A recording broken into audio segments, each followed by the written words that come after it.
বিএলওর দায়িত্বে তৃণমূল নেতা, টাকির 270 নম্বর বুথে এই নিয়ে জোর তরজা।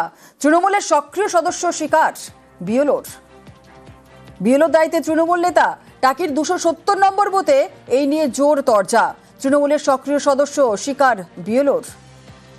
নির্বাচন কমিশন থেকে যেভাবে ঠিক করে দিয়েছে সেই হিসেবে আমি বিএলওর কাজটা পেয়েছি, কিন্তু আমি টিএমসি দলের সক্রিয় কর্মী।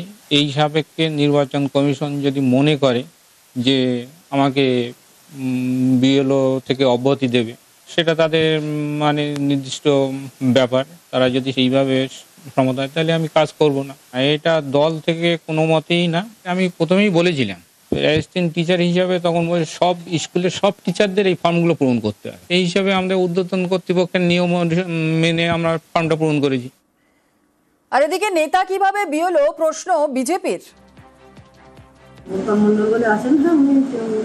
সেটা তো ওনাকেই বোঝা উচিত ছিল, কারণ উনি একজন টিচার, একজন শিক্ষক মহাশয় হয়ে যখন সরকারি নিয়মের ঊর্ধ্বে যাচ্ছেন। কিন্তু এখনো উনি একা নন, আরো কিছু আছে, আমরা যেটা লিস্টটা দেখছি যে তারা কিন্তু সরকারি নিয়ম লঙ্ঘন করেই আছেন। কারণ উনি তো নিজে জানেন যে উনি একজন হচ্ছে পার্টি কার্যকর্তা, সেটা হচ্ছে রাজনৈতিক ব্যক্তি। তো রাজনৈতিক ব্যক্তি তো এই কাজটাতে থাকা উচিত নয়, সেটা তো কমিশনের নির্দেশ অনুযায়ী উনি অমান্য করছেন।